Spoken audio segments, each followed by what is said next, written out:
po mga kapatid, marhay na aga sa mga kapatid nating Bicolano, lalong-lalo na po sa mga taga-Ligaw, Tinago, Albay, taga-dyan po ang aking mamay. It's a happy, bright and shiny Thursday para sa ating lahat. And oh yes, lahat ng positivity, let it radiate! Yes. Pakinalig pa natin yan Amen. para mas ganado ang ating araw dahil napakarami nating dapat ipagpasalamat. Una na sa una, kung kayo po ay nakakapanood ngayon sa amin, buhay at nakakapag-inat-inat, tayo ay alive. Diba, Dre? Tama po yun, Ninang! Ninang! Kakasabi ko lang, you look, everything you make, Ano? Okay. Good morning to me. You make everything look expensive. Alam mo ba, it's the thought that counts. So, minsan pag iniisip mo, minamanifest mo raw yun, nangyayari daw yun. Kaya dapat daw huwag natin masyadong isipin ang mga problema natin. Kasi pag yung problema daw ang iniisip, yun ang nagdodoble. Tama. So, dapat blessings ang iniisip. Totoo. At Oh. Maria lang sa umaga. Joke lang. Yung kunot-kunot. Ano daw? At kapag driver, sweet lover! Paano Okay, tayo sa mga napunta ano doon? natin, ha? Okay, kaway tayo sa mga sweet tayo, sa mga driver. Pati sa mga sweet lover na rin. Hindi, sweet lover, driver, okay, sweet akala lover. ko. Kita mo aga. Tulog pa yun. Tulog pa si okay. Pawing yun. Ay, Good morning po, mga boss, mga nanay, tatay. Tito, tita, punong-puno po ang mga puso para mas kumpletong nagliliwanag na araw. Kasabay pa rin ng ating paghahatid ng mga mainit na balita at impormasyon na kailangan po ninyong malaman. Gaya na lamang ang pagsubaybay natin sa mga nangyayari sa Vatican City kung saan nailipat na ang mga labi ng ating Santo Papa sa St. Peter's Basilica. Ang iba pang update doon, abangan niyo po maya-maya. Dito naman sa ating bansa, isa pang inaabangan ng ating mga kapatid, ang 20 pesos kada kilong bigas na uunahin umanong maibenta sa Visayas. Ang detalye niyan, ihatid po natin mamaya din sa Pasada Balita. Isa pang mabenta sa panahon ngayon. I'm sure gustong-gusto to ng ating mga kapatid. Ang halo-halo. Yan pa ang ating pambansang dessert. Magkano naman kaya ang mga sangkap na yan? Para sa mga gustong magnegosyo o kaya sadya lang nagkikrave, alamin po natin ang presyohan sa palengke with our nag-iisang Yora Mommy Chicky. At may panghimagas na, abay dapat may bonggang pambara. Okay, hindi po salita, pagkain. Ang trending na lechon hurno. Titikman naman ang ating Eat Girl na si Maui. Sisilipin po yan sa ating On The Go. Napakagandang kombinasyon. Oo, at heto naman, isa pang mga nag-shine sa pasinggalingan ang unang batch po ng Team Galing o semi-finalist ng Singgaling ngayong taon. Shannon Garcizo at Maricel Park. Makaka-jam natin this morning. Kita nyo naman po mga kapatid, punong-puno ang Webes natin. Brighter Thursday morning para po sa ating lahat. Ituloy na natin sa pasada ng mga maiinit na balita ngayong umaga.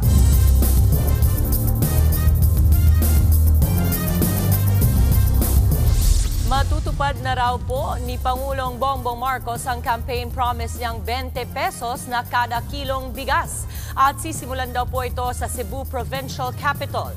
Pero para kay Vice President Sara Duterte, bahid politika raw ito at kaduda-duda raw na sa Visayas lang ibebenta. Nasa front ng balitang yan si John Aroa. Ang pangako ni Pangulong Bongbong Marcos na 20 pesos na kada kilo ng bigas, magkakatotoo na raw. Pero sisimulan mo na yan sa Visayas.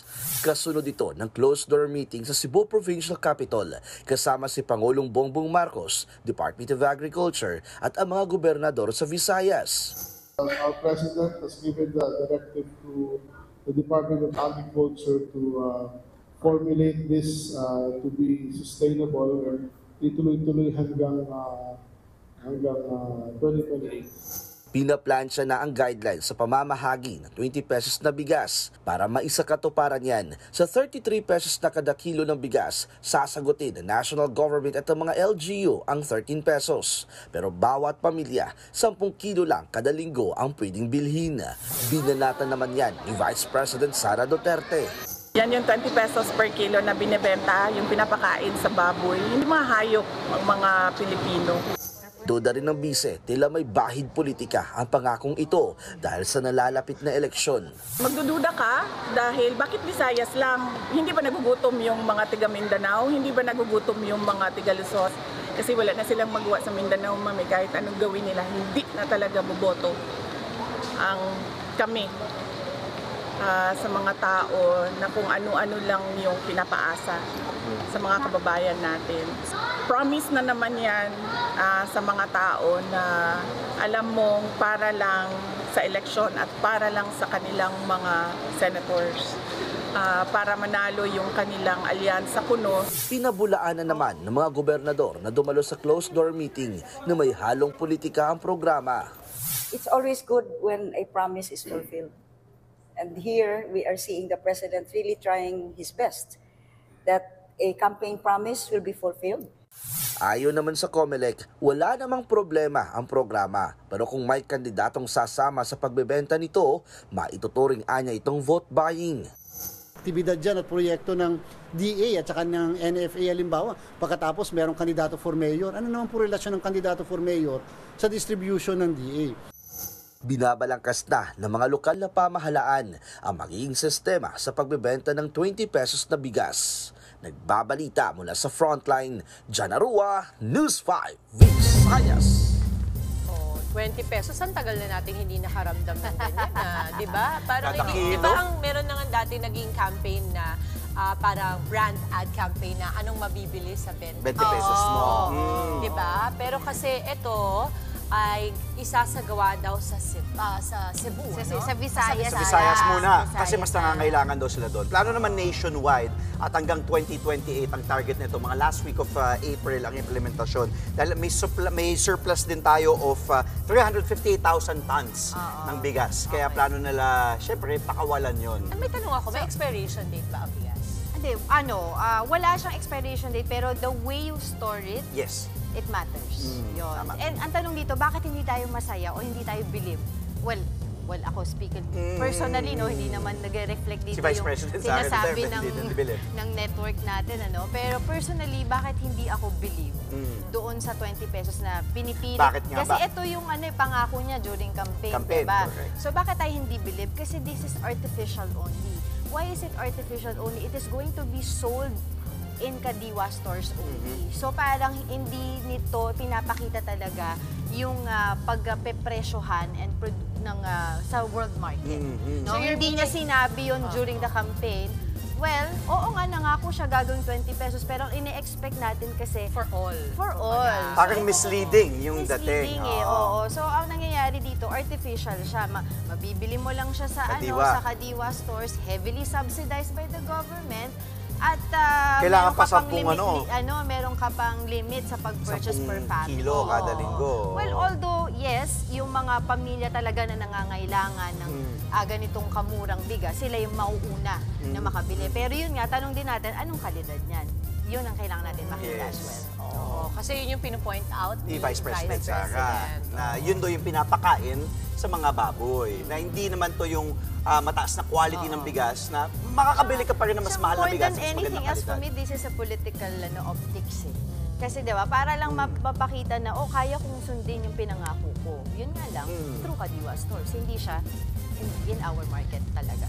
Pero sa mga kapatid natin, baka malaking tulong to. Dun sa mga talagang nagtitipid, 20 pesos, mababudget din nila yon. Depende nga sa kanilang pangangailangan ng bigas. Samantala po, naniniwala ang mga kaanak ng 7 empleyado na minasaker sa panaderya sa Antipolo na planado ang krimen. Hinala pa nila may mga kasabwatang sospek.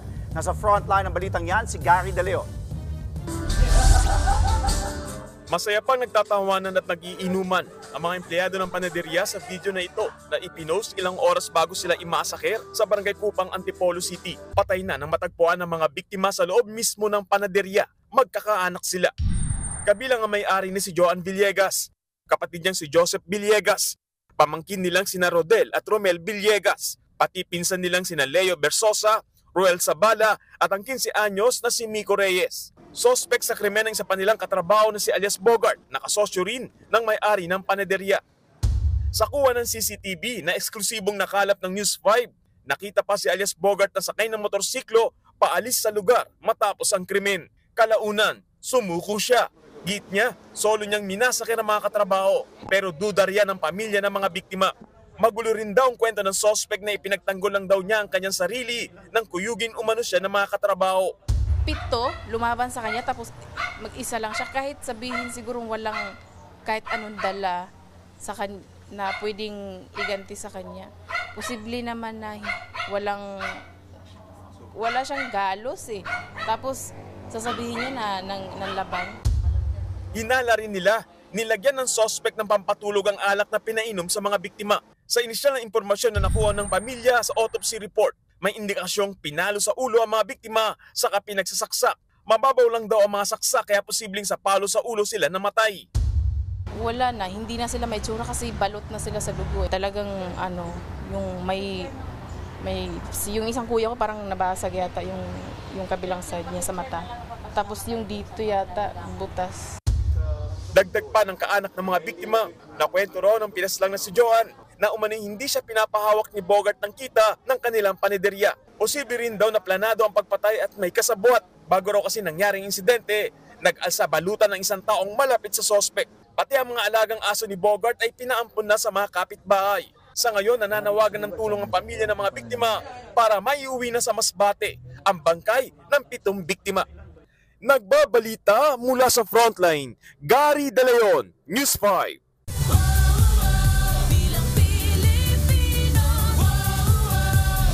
Patay sa pamamaril ang alkalde sa bayan ng Rizal sa Cagayan. Ayon sa mga ulat, nasa gitna raw ng campaign sortie si Mayor Joel Ruma nang barilin siya ng di pa nakikilalang gunman. Isinugod pa siya sa ospital pero idineklarang dead on arrival. May isa pa raw tinamaan ng bala sa gitna ng sortie pero di pa malinaw kung nakaligtas siya.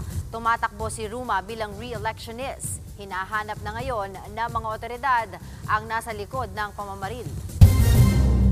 Sa Abra naman po, nagkasalubong lang sa daan pero nauwi sa barilan ang pagtatagpo ng convoy ng 2 lokal na kandidato sa Tayum Abra. 2 nasawi sa insidente. Nasa frontline ng balitang yan si Ian Suyo. Sa video na ito, makikita ang 2 lalaking may baril sa gilid ng pick-up sa Barangay Budak sa Tayum Abra. Pinagbabaril nila ang sasakyan ng tumatakbong alkalde ng Tayum na si Kathlia Carino Alcantara. Ang mga lalaking yan, mga tauhan umano ng incumbent councilor at re-electionist na si Walter Tugadi. Nagkasalubong daw ang mga convoy ni Tugadi at Alcantara sa lugar. According to the NPS, naunang namutok tong grupo ni Alcantara doon sa grupo ni Tugadi. Dito na raw gumanti ng putok ang grupo ng konsehal. Dahil sa engkwentro, nasawi ang 2 taga-suporta ni Tugadi. Wala namang nasaktan sa grupo ni Alcantara. Nang rumesponde ang mga pulis, naharang nila ang itim na pick-up ng grupo ni Tugadi. Nahulihan nila ang driver nito ng 2 baril. Dahil dyan, mahaharap siya sa reklamong paglabag sa election gun ban. Iniimbestigahan na raw ng Tayum pulis ang dahilan ng engkwentro. Inimbitahan na rin daw nila ang magkabilang panig. Ayon naman sa Abra PNP, may mga COMELEC checkpoint pa rin sa probinsya para maiwasan ang mga insidente ng karahasang may kinalaman sa eleksyon. Ito na ang ika-5 election-related incident sa probinsya ng Abra ngayong bilang Pilipino 2025. Nagbabalita mula sa Frontline, Ian Suyo, News 5. Mga kapatid, alam niyo na ba kung saang presinto kayo boboto? Kung hindi pa po, mas pinadali at pinabilis ng COMELEC ang inyong paghahanap sa pamamagitan ng online precinct finder. Nasa Frontline ang balitang yan si JC Cosico. Halos 3 linggo bago ang bilang Pilipino 2025, binuksan na ng COMELEC ang online precinct finder para sa mga botante. Pwede ang i-access sa link na precinctfinder.comelec.gov.ph para mahanap o malaman kung saang presinto ka boboto. Ilalagay lang ang voter information gaya ng pangalan, birth date at place of registration. At makikita na ng botante ang kanyang polling information gaya ng polling place, presinto kung saan boboto, pati ang registration status kung active o deactivated ang botante. Dapat po eksakto yung pangalan. Dapat po kumpleto yung pangalan. At therefore po kapag hindi kasi kumpleto, hindi po makikita yung record. Pero hindi makapasok sa online precinct finder at may nakalagay na connection timed out. Paliwanag ng COMELEC, hindi yan glitch. Estratehiya raw yan para hindi mahack ang online precinct finder. Noong 2022 elections daw kasi, umabot sa 35 million ang hacking attempts sa online precinct finder. Paniniguro ng COMELEC, may mga hakbang sila para hindi ito mahack. Yung aming mga tauhan, in-enroll namin sa mga cybersecurity schools, number 1. Number 2, nag-create kami ng cybersecurity City Division. Umaasa ang COMELEC na hindi bababa sa 70% na higit 68 milyong botante ang aktual na boboto. Sa mga nakaraang midterm elections daw kasi, nasa 63 hanggang 65% lang ang voter turnout. Pagka midterms, wala kasing president tsaka walang vice eh. So dinidisregard na lang po nila yung midterm elections. Sa ngayon, patapos na raw ang verification ng mga natitirang balota at target matapos ang pamamahagi ng mga yan sa April 30. Sa May 1 naman, matatapos ang distribution ng automated counting machines. Nagbabalita mula sa Frontline, JC Cosico, News 5.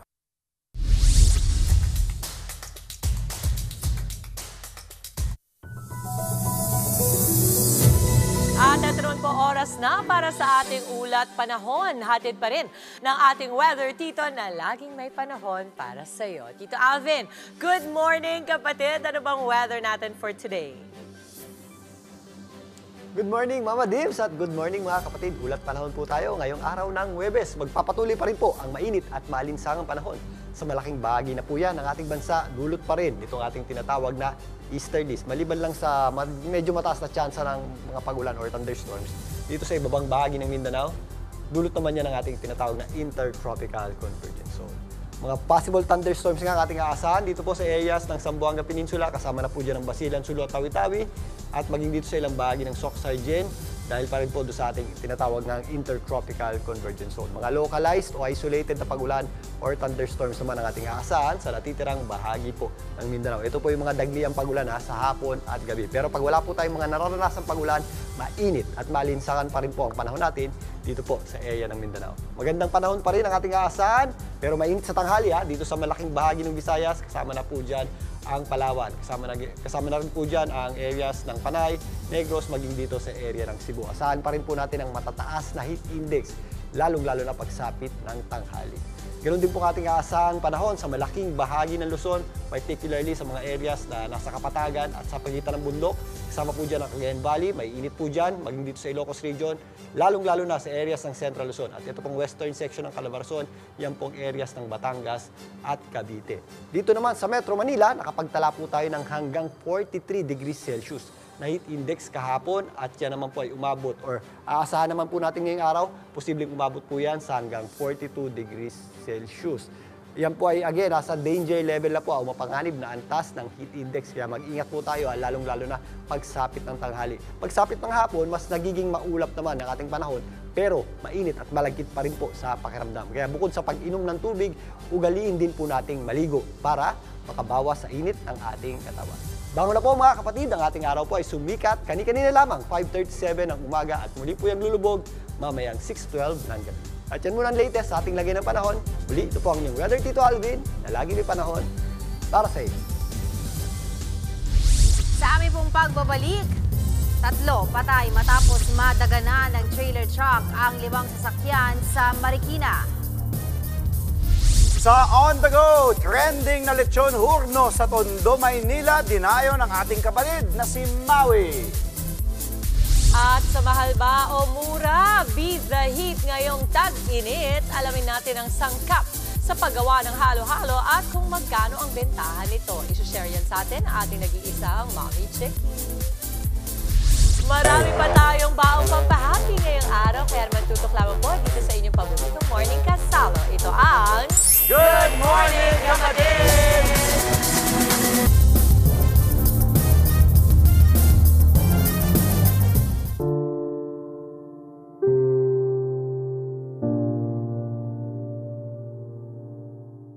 Nagbabalik po ang Good Morning Kapatid. Silipin po natin ang sitwasyon sa St. Peter's Basilica sa Vatican kung saan nakalagak po ang mga labi ni Pope Francis. Libo-libo ang pumipila para masilayan ng Santo Papa. Dahil sa dami ng tao, posible raw pong i-extend ng Vatican ang oras ng pagbisita. Dapat kasi until midnight lamang sa oras sa Rome, pero baka raw lumagpas dyan dahil sa dami ng nakapila. Kapansin-pansin daw na kahit sobrang dami ng tao sa loob, sobrang tahimik. Mananatili sa Basilica ang labi ni Pope Francis hanggang Friday. Sa Saturday, ang libing sa St. Mary Major. Nakalagak na sa St. Peter's Basilica ang mga labi ni Pope Francis. Pumila naman ang libo-libong Katoliko para magbigay respeto sa yumaong Santo Papa. Nasa frontline ng balitang yan, si Jovi Francisco.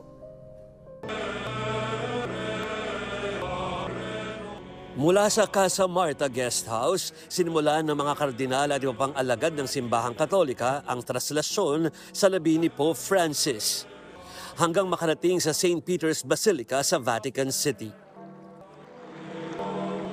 Sa labas ng simbahan, nag-abang ang libo-libong deboto. Kasama naman sa mga maagang nag-abang ang mga kababayan natin. Gusto raw nilang magbigay pugay sa huling pagkakataon sa namayapang Santo Papa. Gusto ko lang pong magbigay ng last salute sa Papa. Sobrang lungkot po, nakakabigla. Hindi mo akalain dahil nag-last last appearance pa siya. Yung pala, nahihirapan na siya noon. 3 araw magtatagal ang public viewing sa labi ni Pope Francis sa loob ng Basilica. Sa papal altar, mananatili ang labi ng Santo Papa at sa Sabado naman gaganapin ang funeral rites. Kabilang sa nagkumpirmang dadalo riyan si Pangulong Bongbong Marcos, kasama si First Lady Lisa Araneta Marcos. Pupunta rin si US President Donald Trump na minsan ang kinontra ni Pope Francis dahil sa mahigpit niyang patakaran, partikular ang immigration policy ng Amerika. Sa mismong araw ng libing, mula sa St. Peter's Basilica, dadalhin sa Basilica of St. Mary Major sa labas ng Vatican City ang labi ni Lolo Kiko. Dito sa ililibing na isa sa kanya mahiniling bago siya namayapa. Base sa mga ulat, sinasabing inilibing doon ang mga alipin at mahihirap noon. Kasama sa habilin ni Pope Francis na huwag lagyan ng dekorasyon ng kanyang puntod maliban sa ilalagay na inscription ng kanyang papal name sa salitang Latin na Franciscus. Si Pope Francis ang kauna-unahang Santo Papa na ililibing sa labas ng Vatican sa loob ng 1 siglo o 100 taon. Ang Malacanang nagdeklara na ng period of national mourning mula ngayong araw hanggang sa mailibing ang Santo Papa. Nagbabalita mula sa Frontline, Jovi Francisco, News 5. Thank you for bringing me back to the square. Ito raw po ang mga huling salitang binitawan ni Pope Francis sa kanyang personal nurse bago siya tuluyang pumanaw. Paglalarawan pa ng nurse, puno raw ng pasasalamat ang Santo Papa sa mga huling oras niya. Ang kwento sa Frontline Report ni Cheryl Cosim. Linggo ng pagkabuhay, muling nasilayan ng mga mananampalataya si Pope Francis. Ito ang unang beses na humarap siya sa publiko matapos makalabas sa ospital. Pero lingid sa kaalaman ng marami, ito na rin ang huli. Sa kanyang huling araw, pinili niyang lumubog at makisalamuha sa mga tao. Sa tulong ng kanyang personal nurse, sinurpresa niya ang mahigit 50,000 Katoliko sa St. Peter's Square sakay ng Pope Mobile. Halatang nanghihina ang Santo Papa. Tanong niya sa kanyang nurse, kakayanin ko ba? Wala namang pag-aalangang inalalayan siya nito na libutin ang St. Peter's Square. Matapos ang linggo ng pagkabuhay, napansin daw ng kanyang nurse ang panghihina ng Santo Papa. Dito na nagsambit ng pamamaalam ang Santo Papa. Kwento ng kanyang nurse na si Massimiliano Strapetti, mabilis at walang paghihirap ang pagpanaw ng Santo Papa. Nagpasalamat ito sa kanya. Kumaway pa habang nakahiga sa kanyang kama bago nawalan ng malay at tuluyang pumanaw. At ang mga huling salitang nasambit ng Santo Papa, "Thank you for bringing me back to the square." Hanggang sa huli, napakasimple nung mensahe niya, no? And ako lagi kong iniisip na ang taong marunong magpasalamat talaga is always showered with plenty of life's most beautiful surprises. And di ba yesterday si Father Aris was it, na he was saying na death is not the end, no? And ang ganda nung share sa atin itong mga huling salita niya bago siya pumanaw because this teaches us still so many things na thank you for bringing me back to the square. The square meaning, you know, wherever he would always bring hope to the people.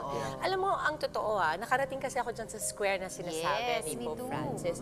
At pag nandoon ka, kahit wala siya doon, for some weird reason, nararamdaman mo. Correct. No, na parang ang lapit-lapit mo, na parang pwede kang humingi ng mga dasal, magpasalamat. Sabi nga ni Angel, pag nandun, parang ang lapit mo sa langit. Oo, di ba? Kasi it's very solemn. Di ba yung there's a feeling of being in the Vatican that you feel blessed already, even without being touched, or kahit hindi mo nakilala ang Santo Papa personal, mararamdaman mo kung nandun ka sa Vatican mismo. So at the time that we were there, 2011, ang Pope noon ay si Pope Benedict. Tapos beatification pa yun ni Pope John Paul. So feeling mo lang, and even nung nung nandito si Pope Francis naman sa UST, parang yung feeling na alam mo lang you were in the same soil with that man, 'di ba? With the Santo Papa. It gives you the comfort na lapit ko rin sa Diyos, yung mga ganon. Pero as you can see, tulad ngayon sinabi ni Mami Dims, at the end of the day, pinakita pa rin niya yung kanyang pag-uugali. And at the end of the day, nakita rin natin hanggang sa huli, pinapakita niya yung pagiging simple niya. Diba? He has broken so many traditions, proseso. Yung pagdating dun sa kanyang coffin, gusto nga lang niya ay ilagak siya sa isang simple wooden coffin. Hindi katulad dun sa mga dati, mga predecessors niya na talagang mamahalin, na 3 patong-patong na mga coffin. At saka simple lamang na sulat na ilalagay sa kanya, kung yung Latin na pangalan niya, Franciscus. At saka siya yung unang-unang pope na malilibing outside the Vatican City.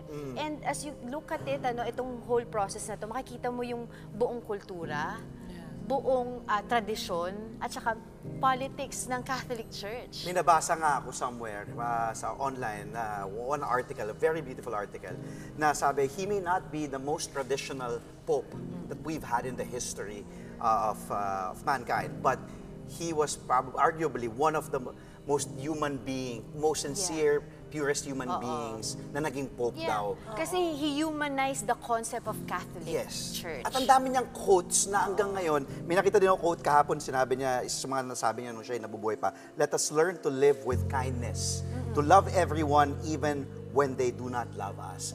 At sinabuhay niya yun ipinakita niya yun, pinaramdam niya yun sa katauhan. Marami din kasing mga pagkakataon, and I think the reason why he is so well-loved, not only by Catholics, kasi nakikita natin maraming nakikirami na ibang relihiyon at ang iba walang relihiyon. And yet they connect to him because he was a perfect representation of somebody who can have everything but chose to only have this. Kumbaga parang pinakita niya na kahit the world is offering you everything, at the end of his time, he said, salamat, binalik mo ako dito. So, when you think about it, we busy ourselves with so many things na kailangan makaipon tayo nito, maging successful tayo. We will have all the power in the world. And this is a universal, kumbaga parang want of many of us. And yet, here comes one pope who says, I can have all this, and yet I choose to be just Francisco. What a good example, kasi makikita mo rin sa kanya, napaka-humble niya, humble enough to ask for forgiveness kapag mismong siya ay nagkakamali. There are several times na nangyari yon na naka-offend siya ng indigenous people, and he offered apology. Diba? So, marami pa tayong dapat pag-usapan tungkol sa kanya, pero sa susunod na mga araw ay abangan din natin, of course, yung kanyang magiging funeral this Saturday. Alright, mga kapatid, sa ibang balita, 3 ang patay matapos maipit ng tumagilid na trailer truck ang 5 sasakyan sa Barangay Fortune sa Marikina. Live mula sa Marikina, nasa frontline ng balitang yan si Hannibal Calete. Hannibal, kumusta na ang sitwasyon dyan?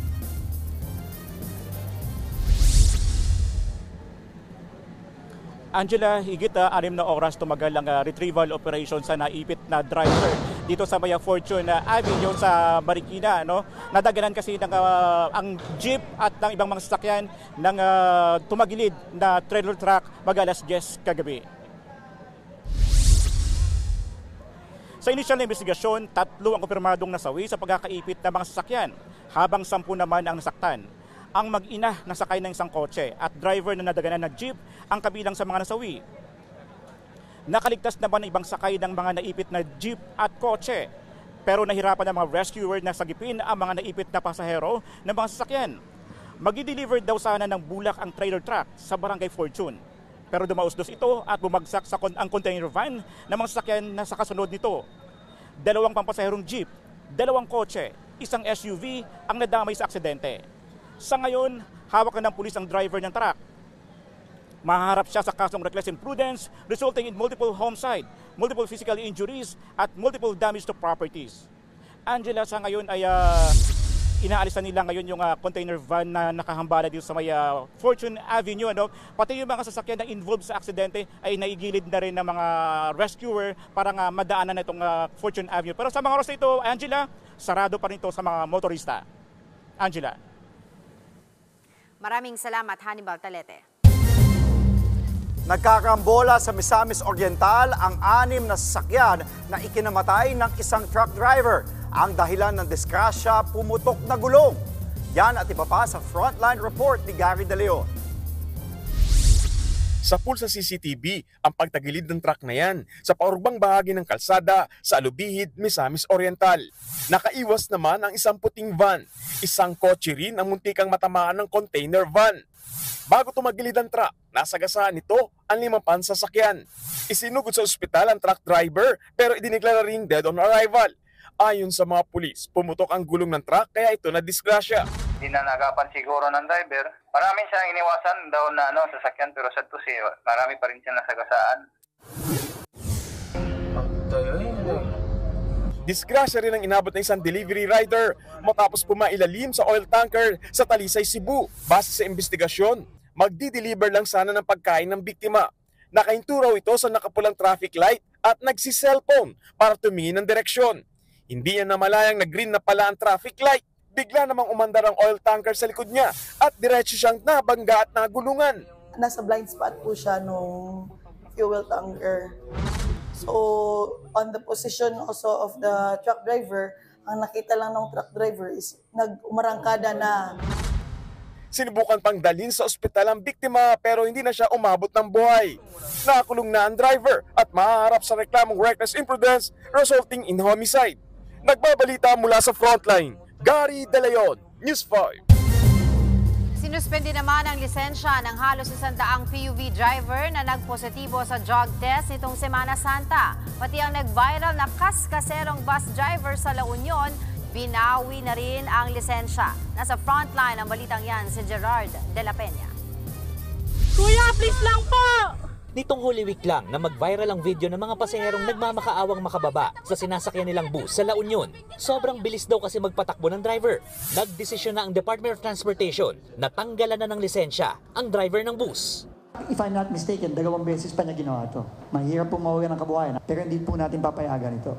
Dismayado rin ng DOTR sa mga naglabasang datos sa public transportation matapos ang Semana Santa. Sa higit 3,000 PUV driver na sumailalim sa drug test itong Holy Week, halos 100 na nagpositibo sa paggamit ng illegal na droga. Suspendido na rin ang lisensya ng mga driver na nagpositibo sa drug test. Pagpapaliwanagin din ang kanilang mga operator. Samantala, halos 600 naman ang naitalang aksidente sa kalsada nitong Semana Santa kung saan may nasugatan at namatay. Halos kalahati niyan ay sangkot ang mga motorsiklo. Higit 600 truck naman ang nasita ng Land Transportation Office dahil kung hindi kakarag-karag ay palyado ang gulong, ilaw at iba pang spare parts. Sa ngayon hindi pa natatapos ang investigasyon ng Land Transportation Office sa mahigit 1,000 aksidente at mga reklamong natanggap nila. Kaya siguradong madadagdagan pa ang bilang ng mga driver na masususpindihan ng lisensya at mga operator na ipapatawag para magpaliwanag. Dahil dyan, gumawa na ng task force ang DOTR kasamang LTO at Land Transportation Franchising and Regulatory Board para i-review ang kanilang road safety policy. Hihigpitan na rin daw ng LTO ang pagbibigay ng lisensya at pagrerehistro ng mga sasakyan. We can no longer tolerate this. No? Buhay na pinag-uusapan natin dito. Wala namang angal dito ang mga nakausap naming driver. Marami na aksidente sa kalsada, ganun kaya kailangan nila maghigpit ng gusto. Mas okay yun sir, para mabawasan yung mga driving na kamote ba. Giit naman ng isang grupo ng mga truck operator. May kipag-usap sila sa DOTR, lalo't napapag-initan daw ngayon ang mga truck dahil sa mga aksidente. Kami ba naman na operator, ipagkakatiwala ba namin yung mga truck namin sa taong hindi capable mag-drive at iba pang galang? Hindi naman siguro ganun ang mentality namin. Nagbabalita mula sa Frontline, Gerard de la Peña, News 5. Sa aming pagbabalik, Nora Honor at Pilita Corrales kabilang sa mga nakatakdang gawaran ng Presidential Medal of Merit. At sa On The Go, kay bahan ng lechon horno. Sa lechon kawali, malalaman na matitikman ang ating eat girl na si Maui. Sa mahal ba o mura? Alamin natin sa ating Yura kung may pagtaas o pagbabanga ba sa presyo ng mga sangkap sa paggawa ng halo-halo ngayong tag-init. Huwag po kayong aalis mga kapatid, magbabalik pa ang inyong paboritong morning kasalo. Ito ang Good Morning Kapatid! Why don't you stay?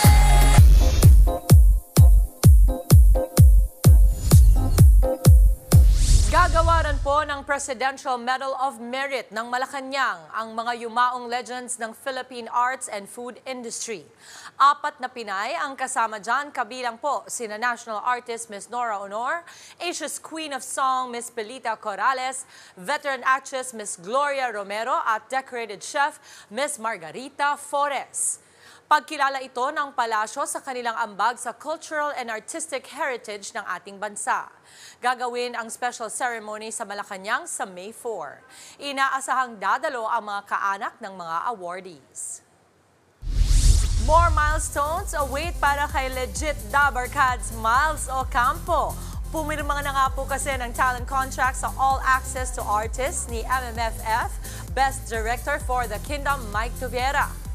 Ang AAA din ang nag-handle sa career ng co-host niya sa Eat Bulaga na si Maine Mendoza at ng aktres na si Marian Rivera.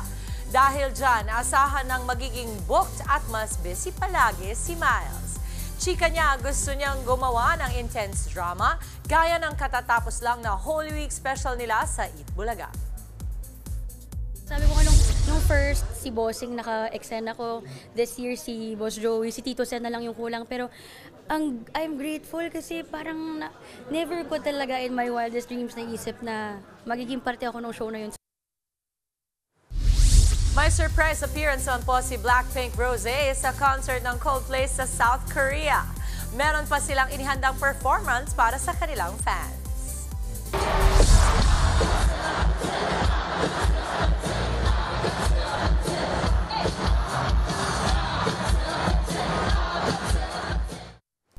Live nilang kinanta ang hit song na Apatu. Ikinagulat naman yan ng mga nanood ng concert. Nagsimula sa pagpiano na ang bokalistang si Chris Martin na hype ang fans sa bigla ang pagpasok ni Rosé. Dahil on fire ang performance, inulit nila ang pagkanta ng Apatu na unang nag-guest sa concert ng Coldplay sina BTS, Jin at Twice.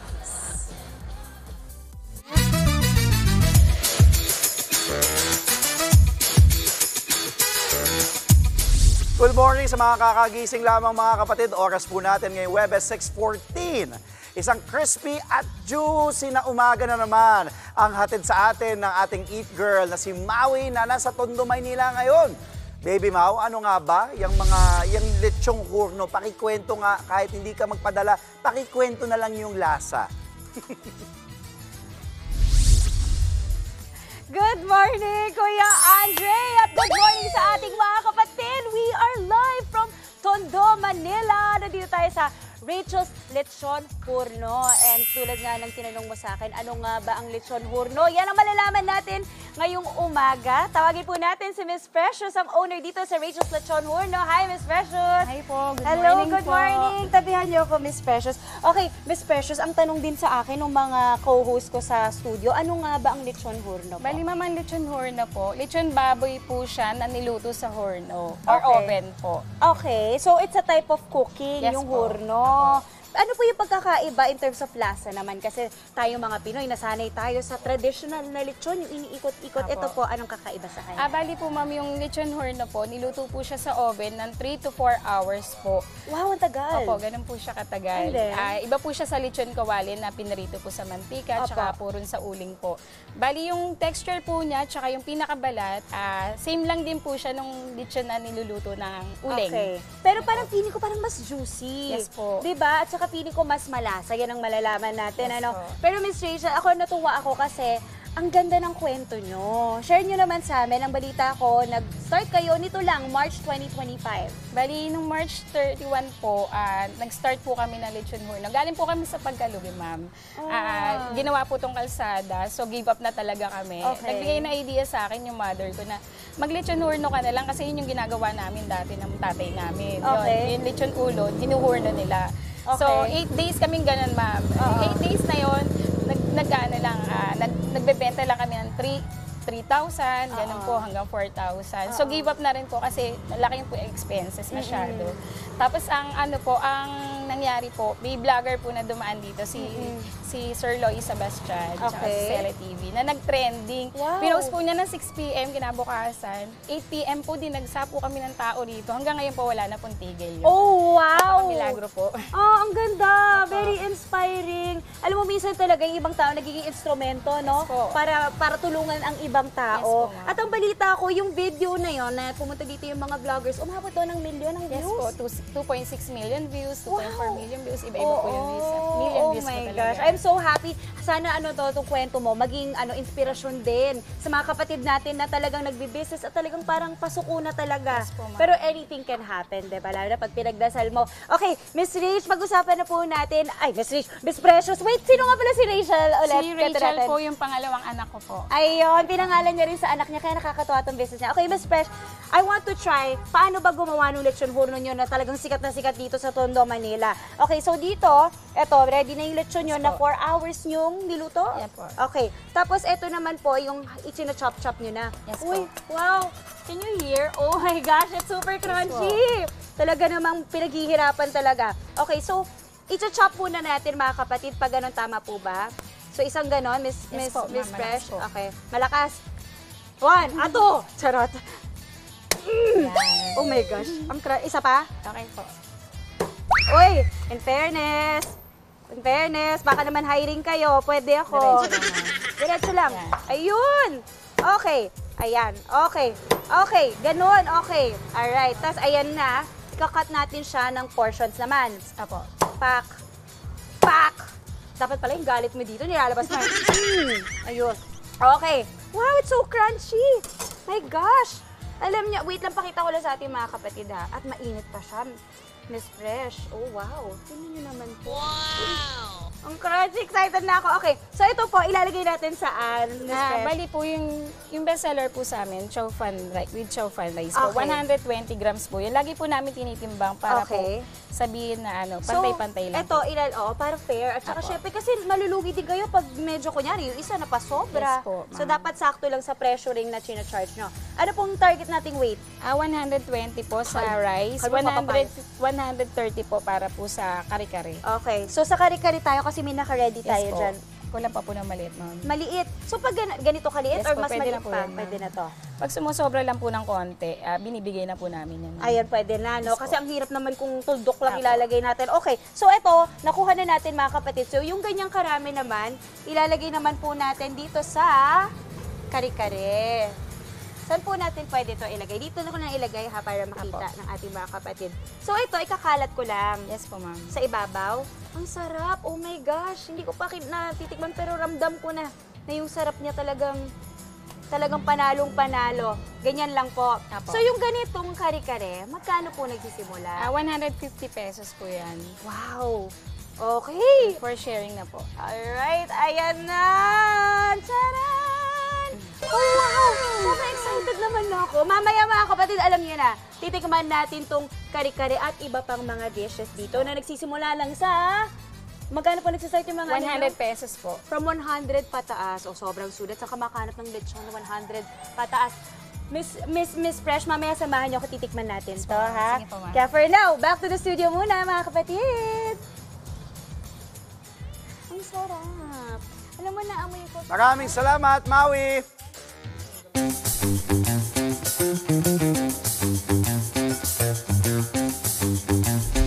Nako, init is real. Pero dapat huwag pa rin kalimutan mag-chill. Magpalamig sa classic Pinoy cool panghimagas na halo-halo. Alamin po natin ang presyo sa mga sangkap na yan sa Farmers Market sa Quezon City with our very own Yora. Mami Chiki, ano po ang pwedeng mabili dyan? Alam mo, Angela, nauna na ako sa inyo. Eto, na-ambush ko si Ma'am Ding Morada, isang profesora na naghahanap ng pampalamig. Tama, ma'am? Pampalamig ba ito? So, namili na tayo ng...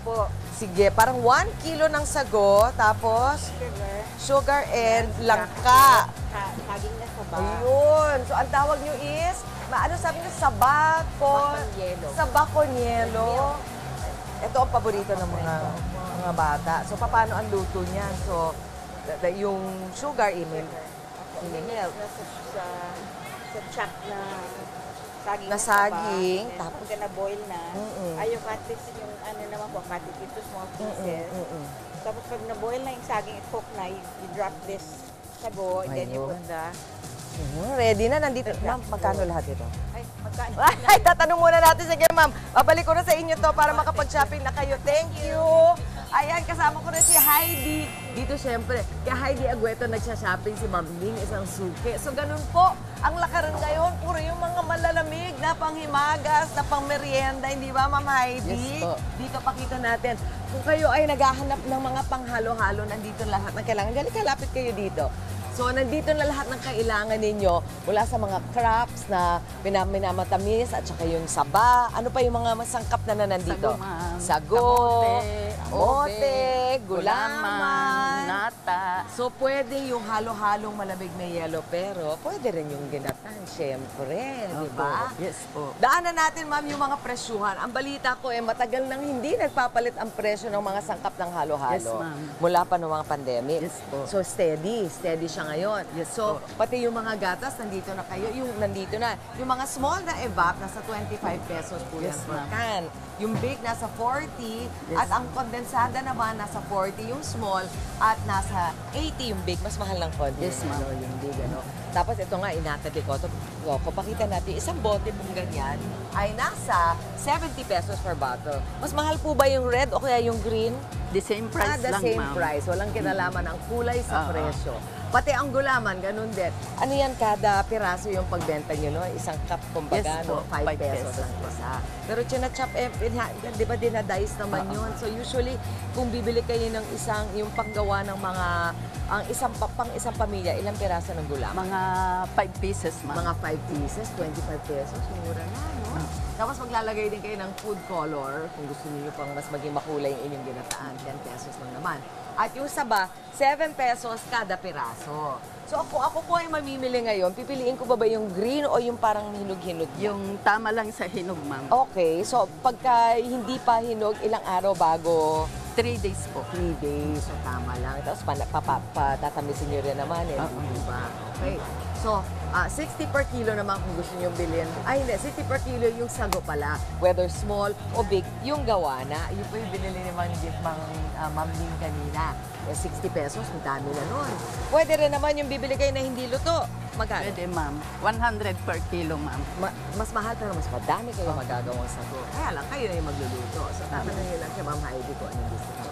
Ang pinipig, may kamahalan nun, 180 per kilo, pero magaan naman ang pinipig. Yes po, marami na po yun, ma'am. Opo, usually ang bilihan dito, ilang mga, quarter, 1/4? 1/4, ma'am. Mga 1/4 lang naman. Sarap ng pinipig di ba? Yun yung parang meron siyang, may crunch din. Yes po. Ang white sugar nasa 90 per kilo, ang brown sugar 80 per kilo, at ang langka, ito po yung medyo mataas, kung minsan medyo mababa. Maganda ang 500 per kilo ngayong presyo. Malinis na po yun, ma'am. Opo, saan po galing ang langka natin? Bicol. Bicol. Sarap, ang bango-bango. Yan ang paborito ko talaga sa ginatan. Kamote 80 per kilo din. So medyo pare-pareho yung mga crops, no? Except ang ube, may kamahalan. Ito po. Yes, po. Ube ninyo. 180 per kilo. So ano pa bang nagagawa sa ube bukod sa halo-halo? Halaya po. Ube halaya. Yung parang jam? Ihahalo sa pangginata. So may konting gata din yun. Tapos paano nyo muna, pakukuluan para lumambot. Pwede na pala kayo gumawa ng sarili ninyong ube halaya. Ano po ang paborito ninyong sangkap sa inyong ginatan? Ano yung kailangan nandun? Ube, ma'am. Ube talaga? Para yung sabaw niya maganda ang kulay. Wow! Magiging violet siya. Oo nga. Ako lagi ko hinahanap yung bilubuli, yung parang mga yung galapong. Malagkit na giniling. Meron po. Meron din. So lahat yun meron. At saka, gusto ko dito, eto, punta tayo dito. Iba-iba po ang kulay niyan sa loob. Opo. Ito po. Orange po. Yellow sa loob. Ito, puti at saka may halong violet. Ayun. So, puro kamote ito. Ito, gabi, ma'am. Gabi ito. Ito, gusto ko to sa ginatangang halo-halo. Okay. At yung Huli. Kamuting kahoy. Kamuting kahoy. So lahat ng klaseng root crops meron kayo dito. One-stop shop talaga itong kay Ma'am Heidi. Mamaya po magkukuntuhan tayo kung saan nga ba galing ang halo-halo. Bakit pa tayo nahilig dyan? Mamaya po yan. Babalik tayo dito sa Farmers Market sa Araneta City. Back to studio muna. Pala yun. Maraming salamat po, Mami Chiki. Sa aming pagbabalik, Special Envoy on Transnational Crime, Marcos Lacanilao, nasa kustodiya na ng Senado dahil sa pagsisinungaling umano tungkol sa pag-aresto kay dating Pangulong Rodrigo Duterte. Taripa ng Amerika sa mga produkto galing China, bababaan na raw ni US President Donald Trump. Yan po at iba pang mga balita ihatid sa atin nila Ted Filon at TJ Chacha. At sa luto na po, gagawa tayo ng creamy mango crepe roll. Tuloy-tuloy lang po pagtutok mga kapatid. Magbabalik pa po ang inyong paboritong morning kasalo at... Good morning, kapatid! At nagbabalik po ang... Good morning, kapatid! Isang fruity at creamy dessert ang ibibida po natin sa inyong mga umaga, mga kapatid. Magluluto po tayo ng creamy mango crepe roll. Akalain niyo yun, pwede pa ditong gawin sa bahay. Ang mga sangkap po natin, itlog, asukal, evaporated milk, mantika, all-purpose flour, vanilla essence, yellow food coloring, all-purpose cream, condensed milk, at mangga. Sa taunan naman, seasonal ang mangga. And I think at this point, may mga nag-aani na niyan ngayon. Ang paraan po ng ating pagluluto, pagsasama-samahin natin ang itlog, asukal, evaporated milk, at all-purpose flour. Ready na siya, Dito, yan. Ready na siya, Tingnan nga natin galing ko. Ay. Yeah! Galing nga! Welcome to my kitchen. Ay. You're learning how to cook. Oh, itlog pa lang yan, ha? Itlog pa lang? Isa pa lang Nauuna yun? na naman yung yabang natin. Baka mamaya yan. Oo nga, oo nga. Ano nga ulit? Gaganon yun. Ano yung lulutuin? Go. Alam ko, ikaw magaling ka dito. Sige. Okay, yan. Next. Okay. Itlog and then? Ano pong susunod? Asukal. Okay, lahat na. Evaporated milk, tama? Lahat din? Hindi ba? Hindi na siya inuutusan. Ready. All-purpose flour. Ay, mantika muna. Here. Ikaw na lang muna. Sige. Drizzle lang, konti lang daw. Basahan eh. And then? Dagdagan ko pa. Okay. Tapos? All-purpose flour. Lahat. Nag-enjoy siya dito. Yan. I-whisk natin yan. Okay. Paano ang whisk? Sige, kaya mo yun. Hawakan mo lang maigi yung gradual lang. Yan. Galing. Good job. Very good job, Andre. I'm so proud of you, anak. Isipin mo no first day, no? Marilyn? Kumpara mo Ako pala ngayon. si Mami Marilyn. Alam mo pa yung pangalan ng nanay ko. Bakit ko naman hindi maaalala? Nanay ko, nakakalimutan ko pangalan eh. Ay, galing mo talaga, ha? Pero nagbubuo siya, okay lang? Okay lang yun. That's the point. Hilain mo lang para make sure lang na na-spread maayos yung itlog. Okay. Tapos po? Ayan. Kasi, yan kasi yung crepe natin. In essence, medyo kulang yung ating evaporated milk. Dadagdagan natin. Ayun. Kasi yung crepe kailangan medyo runny siya. Parang basa siya. Sige po. Go ahead. Sabi mo, sige pa, mama. Sige pa. Oo, kasi kailangan runny. Kailangan para siyang yung pancake mixture. Oo, ganun siya. Okay. Yun, galing. Okay. Alam mo kung sino talaga yung veterano eh, no? Yung parang pancake mixture, tapos yung dalawang bata sabay. Ganun pala yun. Okay. So this time, lalagyan natin yan. Sasalain natin yan actually. Lalagyan muna natin ng vanilla essence. Okay. Tama? Okay. vanilla essence, and ating food coloring. Wow, yung vanilla flavor natin, ganito na pala yung kulay ngayon. No? Dati kasi para siyang arnibal pa. Okay, ingat lang po kayo dito kasi masyado tong potent. Yeah. Ay! Oh, there you go. Masarap yan. Masarap yan. Yan. Tapos, yellow food coloring. Mukha lang siyang orange, pero yellow po to.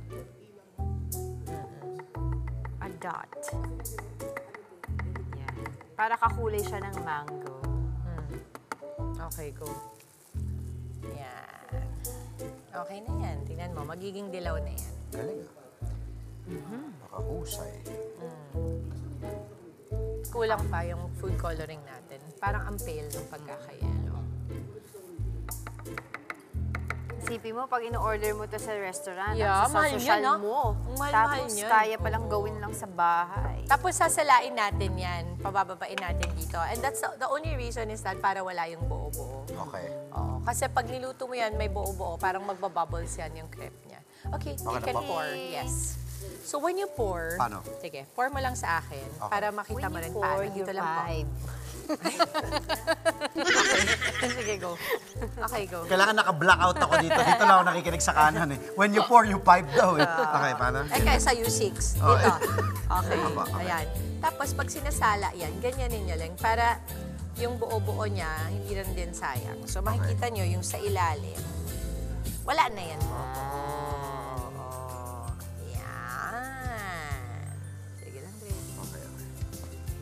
Para smooth and creamy and silky ang ating crepe. Galing nga sa ilalim para talagang... So, this could be a family bonding. Pwedeng-pwede po itong maging bonding ng inyong pamilya. Wow! Ang sarap naman talaga. Tingnan mo, yan ang ating creamy mango crepe. Oo, ayan. Grabe. Ganda ng presentation. Okay, ganito. Yung cream natin, pag nakikita mo, nang medyo mas malapit-lapit, medyo mas basa siya. So what we can do na remedyo para dito, kung kayo po ay gagamit ng cream, pwedeng wag all-purpose cream, lalo na kung wala kayong hand mixer. Kasi yung hand mixer talaga, medyo magpapaalsa. No? Pero kung wala kayo niyan, pwede nyo pong gamitin ay either heavy cream or whipping cream. Kasi yun, medyo nakaalsa na siya talaga. At may slight kapal na siya ng konti, no? Okay. So, susubukan na natin ito. Okay. Sarap po. Ang bango ng mangga. Ang bango. Sige, lagyan ko na kayo nitong mangga. Ganda nung presentation. Diba? Mukhang mamahalin. Oo. Sana Ganda ng paghalo mo. Tinan mo, ganda nung pambalat. Ako ba talaga yan? Ito pala ang budget natin, Mami Dibs. Siguro parang naka-crepe cake na kasi to. So, ang gawin na lang natin, hahatiin ko na lang siya ng kanya. Okay. Kasi some people want it circle pa. Pero since parang pa-crepe cake naman, pwede na natin gawin to. Tapos kung gusto niyo ng rolls, pwede namang naka-roll din to. Depende sa mga kaya nyong gawin. Oo. Ang budget natin, 270 pesos po for 3 big rolls na yan. Sulit na sulit. 90 Okay. pesos kada isang malaking roll na Look mango at that. crepe. Ang sarap. Ganda. Diba? Punong-puno. Wow. Okay, sa'yo naman. Sige po, boss. Look at it. Pakita mo dyan. Sarap. Tapos, nilayeran natin yan ng mangga din sa loob. So, yung mangga natin ay hindi lang nasa ibabaw. Ito, Dre. Sige po. Thank you. Salamat po. Okay. Mango crepe. Ano, kamusta, Mama Angela? Perfect. Pang-summer Sarap. talaga. Oo. Very refreshing, di ba? Mango. So, you can also medyo chill it para may malamig siya ng konting dala, di ba? Oo. Wala pa. Ayan siya. Bakit ba po itong, ikaw umatahol? Sarap. Sarap. Oh, kamusta? Panalo. Perfect. Okay siya? Tama yung lasa. Saktong-sakto. Ayan, Oo, pwede siya talagang ilagay sa refrigerator para medyo chilled siya. Huwag niyo po ilalagay sa freezer, okay? Mag-iiba po yun, parang mag-frozen siya. Masisira yung pagiging creamy ng ating crepe. Okay, habang tinutuloy natin yan sa Dear Dimples, ma-inspire sa tinderang hindi lang masipag, kundi may puso ring handang lumamay sa mga nangangailangan. Sa mahal ba o mura, tips kung paano makakatipid sa pagbili ng halo-halo ingredients Abay, isi-share sa atin yan ninyo, Mami Chiki. At sa On The Go, may maagang palitsyon ang ating Eat Girl na si Maui. Abangan po yan, maya-maya lamang. Marami pa tayong pampag-good vibes this morning. Kasama pa rin ang inyong fave morning kasalo, ang Good Morning, Kapatid!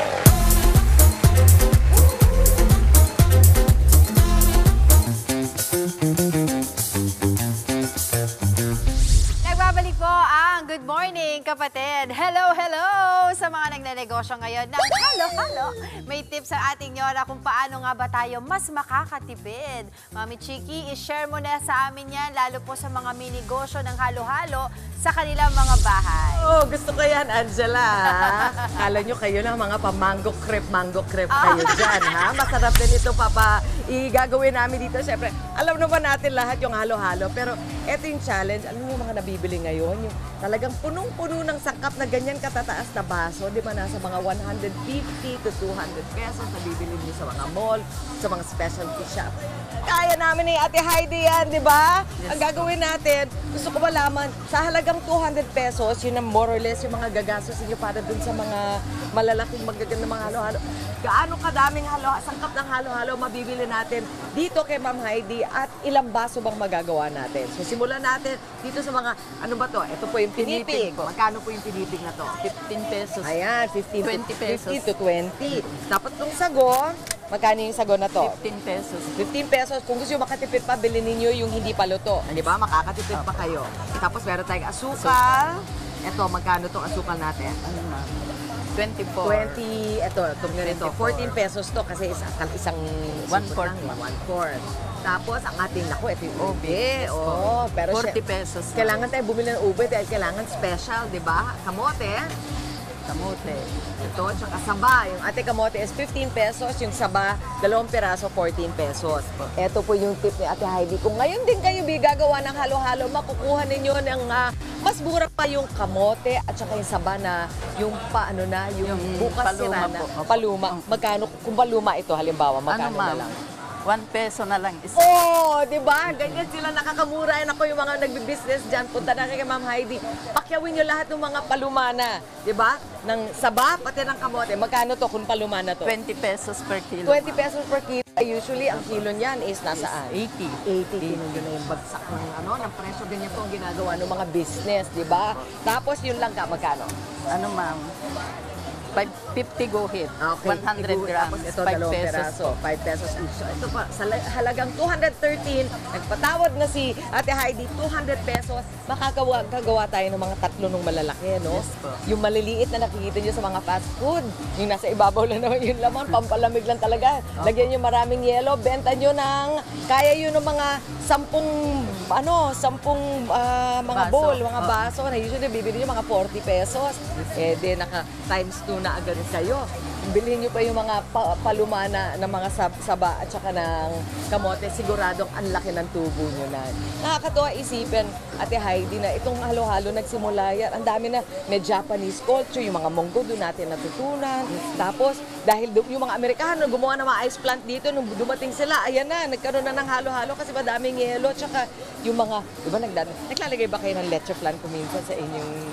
Kung special yung order, ma'am. Special, di ba? Pero galing yan sa sa Spanish influence naman, yung mga matatamis, sa mga leche flan, yung mga preserved fruits, di ba, naghalo-halo na. Kaya, pero ngayon, sa atin, talagang Pinoy na Pinoy ang halo-halo. Okay, alam nyo na, pupunta kayo kay Ma'am Heidi dito sa Farmers Market, papakiwin nyo lahat ng mga paluma na saba at saka ng kamote, gagawa kayo para sa bahay nyo, tapos ibenta nyo sa tinda, or sa kalye nyo. Yung natira, nako, ang laking tubo niyan. Thank you so much, Ate Heidi. Maraming salamat sa inyo. Back to studio. Pwede na kami magsimulang maghalo-halo dito. Maraming salamat, Mami Chiki. At syempre po, sa mga kagigising pa lang dyan, alamin na natin ang ulat panahon mula sa ating weather tito na laging may panahon para sa'yo. Tito Alvin, gaano ba kainit ang mararamdaman natin today?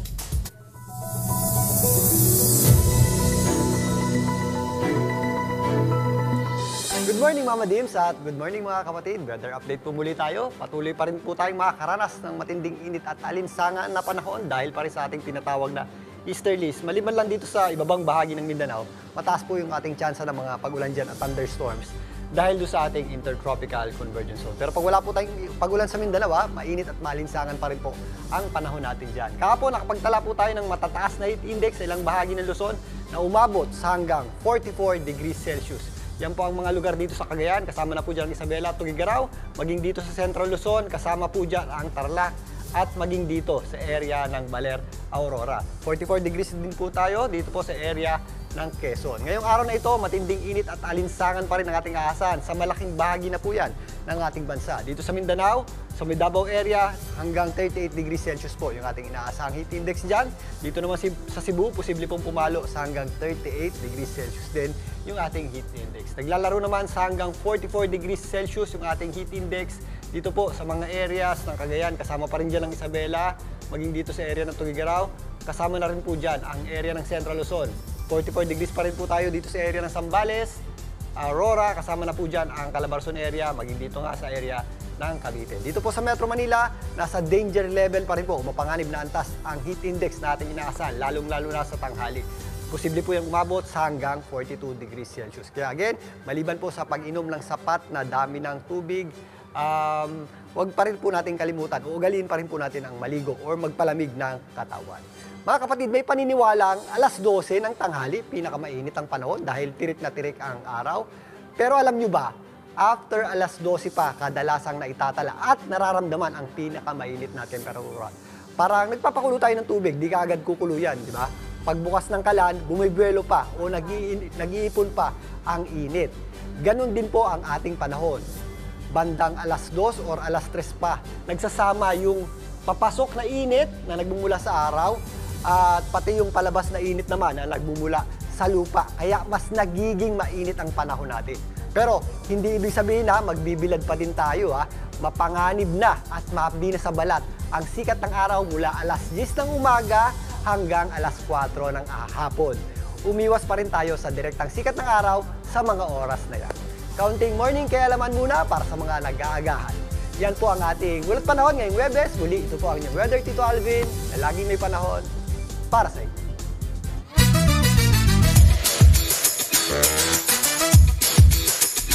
Oras po natin, 7:16 this Thursday morning. Ang aga-aga na namang magpapatakam sa atin ng bunso nating si Maui. Now, gano'n nga ba ka-crispy ang lechong horno at makakaabot ba sa amin yan?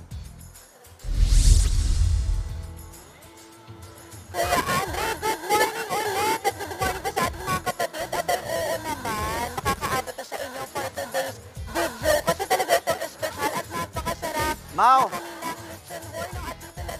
medyo muffled lang yung audio. Susubukan namin balikan ka dahil medyo hindi ka namin masyado maintindihan. Pero kami na-excite dyan sa lechon horno mo na gusto namin masubukan. Babalikan natin mamaya si Bunso Maui dahil, balita ako magpapadala sa atin ng lechon horno. Babalikan natin mamaya yan sa On The Go.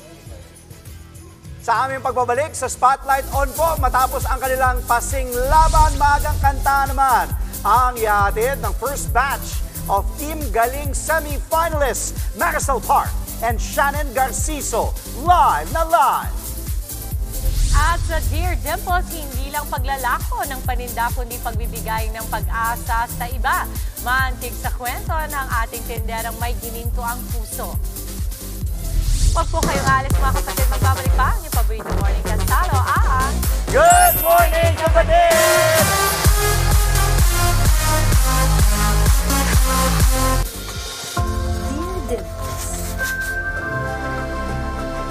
At nagbabalik po ang Good Morning Kapatid. Sabi nga nila, don't let your left hand know what your right hand is doing. Pero kung ito ang paraan para makapagbigay inspirasyon sa iba, bakit hindi ito ipakita sa buong mundo? Gaya na lamang po ng sitwasyon ng ating letter sender ngayong araw, ang sabi niya, Dear Dimples, ako po si Justine, 35 years old, flower vendor sa Dangwa, Manila.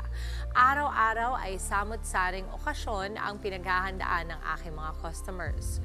Kung kaya nakabuo na ako ng relasyon, lalo na sa aking mga suki. Kapag pasara na po ang aming tindahan, ay minamabuti kong ipamigay ang mga natirang paninda. Bilang tulong sa mga nangangailangan, pinupost ko po ito sa isang FB group. Hindi po sang-ayon ang aking nanay sa ganitong pagtulong. Para sa kanya ay maibebenta pa ang mga ito. Paano ko po ba ipaiintindi sa kanya ang aking layuning makatulong sa aking kapwa? Nagmamahal, Justine. Justine, una maraming salamat sa iyong liham. Ang pagtulong kahit sa pinakamaliit pa na paraan ay minsan siya pang may pinakamalaking epekto sa tinutulungan natin. Kaya naman po, para magbigay sa iyo ng payo at inspirasyon, Justine, may inimbita akong sure na makaka-relate ka. Pero bago yan, panoorin po muna natin ito.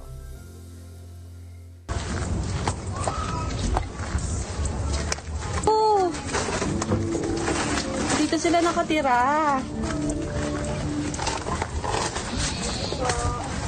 So, ayan po. Ate, thank you po. Bye-bye. Thank you po. So, thank you. Ito po. Sige. Thank you po. Thank you. Ay, mga anak mo yun, te? Opo. Oh, bye-bye. Thank you. Sige tayo, bye-bye. Sige pa. So, ayun lang. At ngayon po makakasama nga natin ang ngayong umaga, ang content creator na nasa video na yan, na si Ka-Friendship Nelly. Good morning, kapatid! Okay, eto, ipakilala muna natin yung Ka-Friendship at ano ba ang trabaho? Yes, good morning po mga kapatid. I'm Nelian Encabadehan, living in Binyan, Laguna, aka Ka-Friendship. I'm small content creator and then proud sari-sari store owner. Oo. So, ikaw talaga, did you start as a content creator first before you became a sari-sari store owner? O sari-sari store owner muna and then naging content creator? Bali, nagsimula po ako maging sari-sari store owner bago po maging content creator. Paano mo naisipan yon na maging content creator? So, marami po ako napapanood ng mga videos na tumutulong po sa kapwa nila. Doon pa lang po, on and off cam, gusto ko na pong makatulong sa iba. And then, na-inspired po ako, sabi ko, kaya kong gawin to, gusto kong gawin to. So, kumbaga, napukaw yung loob mo na, gusto ko ring tumulong kagaya ng mga napapanood ko. Yung mga napapanood mo ba dito rin sa Pilipinas? Yes po. Okay. Kwentuhan natin sila doon sa nag-viral video na yon. Ano pa yung konteksto nun? Kasi nakita natin naglalakad, meron silang dala-dala. Kwentuhan mo pa kami. Yes po, may bata po kasing nabili sa amin. And nagawa po ako ng video sa tindahan. And then, na-caught on cam po siya. Natuwa po ako sa kwento niya na nahabag dahil sa munang edad niya po, nagtatrabaho siya para lang makabili ng bigas. Hindi ko po siya intention na videohan pero parang andun po parang naawa ako sa kanya. Sabi ko parang nag-flashback po ng mga bata kami na ganun din po yung hirap ng buhay. Tapos dahil po sa gusto ko silang tulungan, binili ko po sila ng mga needs nila, and then nag-viral po yung video, mas marami pong nakapanood, may nakapag-abot po ng tulong dun sa pamilya nila. Mas doble po yung naibigay kong tulong. Okay. Why do you think it's very important, Nelly, na sa munting paraan natin, nakakatulong tayo sa kapwa natin? Kasi ikaw, when you think about it, lagi kasi nilang sinasabi na kapag yung mga tao daw na may mga mayayaman, may mga marangyang buhay, pag nabigay sila, somewhat parang ine-expect na natin na dapat magbigay talaga sila kasi mayaman sila. But when you say you are a sari-sari store owner, that means medyo kahit pa paano pag inisip mo, pwedeng hindi mo na muna kailangan gawin. Kasi nga, kumikita ka rin naman, nagtatrabaho ka pa, pwedeng itabi mo muna to sa pamilya mo. Madalas mo ba itong ginagawa, yung pagtulong na ito? At ano yung kadalasang nagiging reaksyon ng mga tinutulungan mo? So, on and off cam, andun na po yung willingness ko tumulong sa ibang tao. Dahil bata pa lang po kami, pinangalanan ng magulang ko na mag-share ka ng blessing, maliit man yun na bagay. Kasi ang pagtulong po, wala yan sa laki, sa liit, sa lokasyon, or sa posisyon, kundi nasa tunay po na hangarin ng puso. Why do you think you grew up in a home na very giving, very generous? Yes po. Dahil hindi naman po kami sagana, lumaki din po kami sa hirap ng buhay. Pero one thing po na pinapangaral ng tatay ko, na kahit anong hirap ng buhay natin, mag-share tayo sa iba kung may maibibigay tayo. Kapag nagbibigay ka ba, do you expect anything in return? And if you expect anything, ano yun? Pag nagbibigay po ako, hindi po ako nag-expect ng kahit anong bagay. Ang sinasabi ko lang po sa mga tao na tutulungan ko, piliin mong maging mabuting tao. On and off cam. Kasi yun po. Ang ganda, Nelly, na sinasabi mong on and off cam. Kasi dito nagtatalo yung sinasabi ni Justin na itong letter sender natin na pwedeng hindi na niya ipakita, pwede talaga na tayo-tayo na lang yung may alam. Pag binigay mo, sabi nga, yung kaninang kinote natin, that's a biblical quote eh. Oo, na do not let your left hand know what your right hand is doing because what is done in secret, the Lord rewards you for it. So, magandang napapag-usapan yun kasi in light of pagputok ng social media, kadalasan kasi this is the way of how light warriors ang tawag nila, combat darkness. Kasi 'di ba sinasabi na sobrang negatibo na raw ng content creation ngayon. Grabe daw yung mga viral ngayon, parang kadalasan nakikita mo na yung mga krimen, pagpatay. At paano natin yun makokontra? And here you are coming out with content na pagtulong. So ang akin naman, lagi mo nga sinasabi na on and off cam, I appreciate that and I respect that, no? Kasi yung pagtulong mo, I'm so sure and I would assume na yung pagtulong mong ito, hindi lang ito naman yung ginagawa mong pagtulong, meron pang iba. Nagkataon lang that you feel it in your heart, and correct me if I'm wrong, na kapag ito, kinontent ko, baka may mga tao pang pwedeng tumulong na mas meron para sa kanila. Meron ka bang particular time in your life na may gumawa nito para sa'yo, kaya hindi mo makalimutan? Paano po hindi makakalimutan? Kumbaga parang nung mga bata kayo, meron bang tumulong sa'yo, kaya you want to pay it forward to other people? Yes po. May mga taong naging way si Lord para tulungan din kami. And then, para po ma-pay it forward sila, gusto ko rin pong makatulong sa ibang tao. Hindi lang po sa pamilya ko, kundi po sa maraming tao na kailangan din po ng tulong, kahit sa maliit po na bagay. Kasi, ano naman, ay sorry, go kasi po ang pagtulong, wala naman po yan sa laki. Yes. Nasa totoong hangarin po talaga ng Totoo. At ano naman yung maipapayo mo doon sa ating letter sender kay Justine? Ang maipapayo ko po kay Justine, so, ang sabi nga, it's better to give than to receive. Walang kung sino yung makakapigil sa motive ng puso natin na tumulong sa ibang tao. Sabi nga, ang buhay hindi laging pakabig. We need to share kahit sa small things. Be humble, be down to earth, no matter what. Oo. At ang kadalasan kasing maaaring iba to sa'yo dito kapag ikaw ay nagbibigay at social media mo or kino-content creation mo ay para for the clout to, para for the likes, para mas marami pang mag-anchor sa'yo, kaya gusto mo to appear mabuti. But at the end of the day, only the Lord kasi knows our hearts. Yes, no? Naniniwala ako doon na kapag ang isang tao, ginagawa mo ito at alam naman ng Diyos kung ano yung tunay mong hangarin, yun ang nagka-count sa'yo. Kasi kahit i-judge ka pa ng iba, no? Sabihin pa nila yon. Pag alam mo sa sarili mo na ginagawa ko to spread more awareness of the Lord's goodness and graciousness in my life, para sa akin, that is something that is respectable. Yes po. Nali, sa mga ka-friendship mo, eto na, imbitahan mo na sila sa iyong mga social media accounts. Chance na natin to. So sa mga ka-friendship ko po na nanonood ngayon, na nag-alarm pa para manood ng Good Morning Kapatid with Miss Dimple Romana, maraming salamat po. You can follow me sa TikTok Nelly Dehan, sa IG Nelly Dehan, sa Facebook account ka-friendship Nelly Dehan. At maraming salamat po sa panonood niyo. Nelly, maraming salamat. Alam ko malayo pa yung binahin ninyo. Galing pa kayo ng Binyan. Salamat sa pamilya mo. And thank you for coming here to inspire so many people like you na gustong tumulong sa araw-araw. Thank you so much. Again, that was Ka-Friendship Nelly Dehan. Abangan po mga susunod pang kwento ng inspirasyon, pangarap at laban sa buhay. Dito lamang po sa Dear Dimples. At sa ating pong pagbabalik, spotlight on tayo sa first batch of Team Galing semi-finalists. Kasama pa ang mommy racketista na si Maricel at gamer diva na si Shannon. Ang kanilang performance, abangan natin live na live. Huwag po kayong alis mga kapatid, magbabalik pa po ang inyong paboritong morning kasalo, ang Good Morning Kapatid!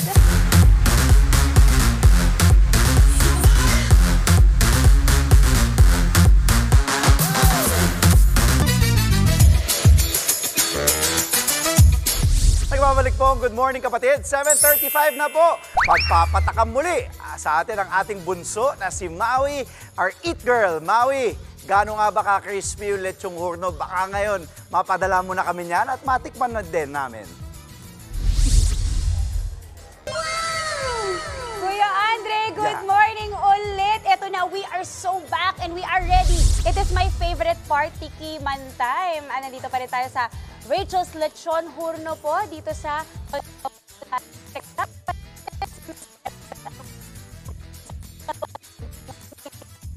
Miss Fresh, hindi nyo alam kung gaano ako excited talaga kasi ang dami kong magandang feedback. And of course, trending talaga kayo. At simula nung pinost nga kayo ng mga vlogger friends natin, talagang hindi tumigil ang pila nyo dito. Okay, real quickly lang bago natin tikman, gusto ko lang banggitin niyo yung kinuwento nyo sa akin na ang pila nyo dito talaga, umaabot talaga hanggang dulo, araw-araw. Yes po, araw-araw po yun. Basta pagka-open pa lang po, gano'n na po nga mag-closing. Oo, at saka talagang walang araw na slow. Kasi tinanong ko kay Miss Presha kung may araw po ba na talagang patok, may araw na medyo susunod, hindi po araw-araw talaga. At malalaman natin kung bakit ba araw-araw talaga pinipilahan to. Ito na, ang kanilang lechon horno. Ito yung tinatawag nilang a la carte, no? Magkano po nagsisimula to? 150 pesos lang po yan. 150. Okay, ito, tatry na natin mga kapatid. Para sa inyo po to. Ito, balat pa lang nga. Itatry ko na. I want to eat this na. Dinig nga. Oh my God. Sobrang crunchy, sobrang malasa. Ako, share ko lang ha, hindi po talaga ako ganun ka-hilig sa lechon. Pero kung ito, aaraw-arawin ko talaga. At pipilahan ko talaga kahit ilang oras. Kasi unang-una, masarap na, mura pa, crunchy, malasa, perfect. Sipin nyo, 3 to 4 hours ito niluto. Yes po. Okay, maliban po sa lechon horno a la carte, meron din po kayong lechon sisig po. Okay, kanto? 100 pesos lang po, lechon rice. Okay, ito yung kanina, yung ginawa natin? Ano po yan, kare-kare. Lechon kare-kare. Bali, 150 pesos lang po yan. Good for sharing na rin po. Wow! And then ito po? Ito po yung pinakamabili po sa amin, lechon rice. Chow fan na po siya. 100 pesos lang po yan. Oo, at saka kanina nabanggit nga natin, kanin nyo pa lang. Talagang panalo na ito. At try natin yung kanilang chow fan rice ha. Alam ko malasa to eh. Oh my God. Ito yung tipong kahit mga anak ko ay matutuwa kanin pa lang. Tapos syempre, lalo na pag sinabayan nyo po ng lechon nilang sobrang crunchy at sobrang malasa. Okay, Miss Fresh, I'm so excited. Sa mga kapatid natin, na gusto kayong itry. Actually, nasa gilid kayo ng kalsada. This is residential area, pero talagang pinupuntahan at dinadayo kayo ng ating mga kapatid. At mukhang isa na tayo sa mga dadayo talaga dito sa Tondo, Manila. Paano kayo mahanap at saan? Social media pages also. Dito lang po kami sa Rachel's Lechon Horno sa Tondo, Manila. 424 Dandan Street, Tondo, Manila.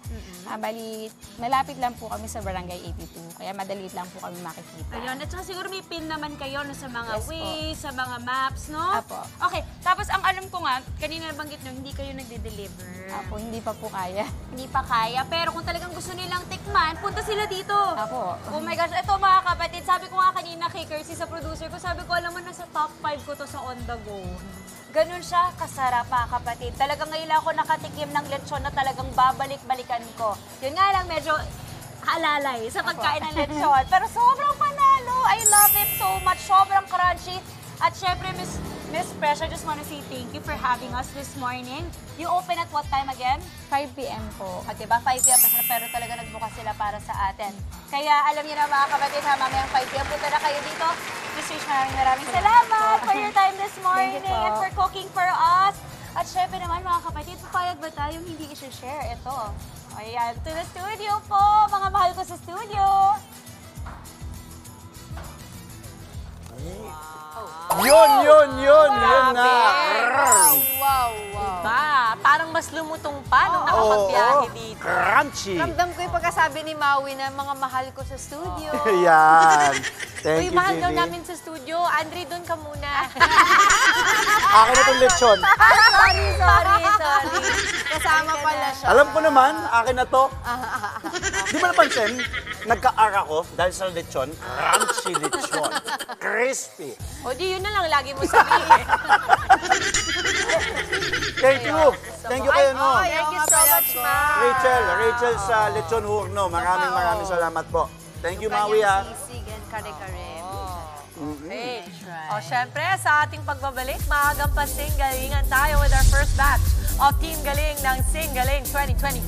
Jamming tayo with Maricel Park at Shannon Garcia live.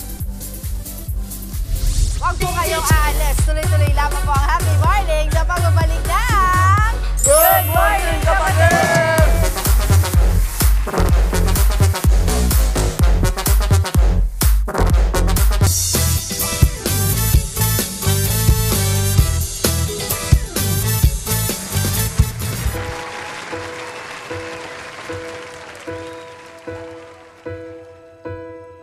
I can almost see it the dream I'm dreaming, but there's a voice inside my head saying you'll never reach it.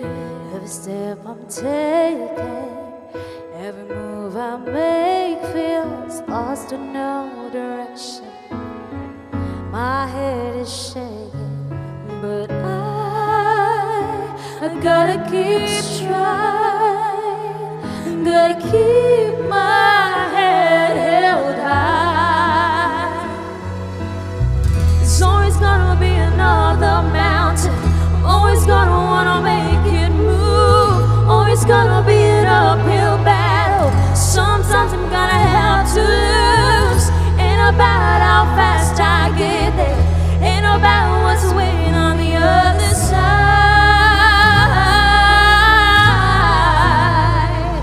It's the climb.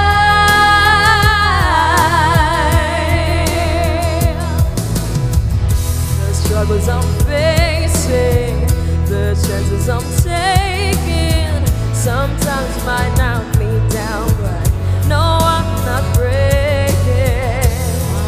I know it, but these are the moments that I'm gonna remember most. Just gotta keep going, and I got to be strong. Just keep pushing on, 'cause it's always gonna be another mountain. I'm always gonna wanna make it move. Always gonna be an uphill battle. Sometimes I'm gonna have to lose. Ain't about how fast I get there, ain't about what's waiting on the other side.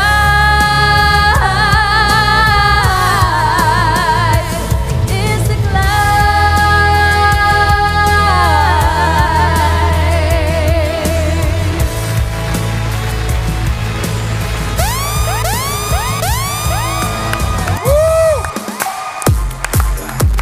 Mga kapatid, mga kaawit bahay, our first batch of Team Singaling semi-finalists.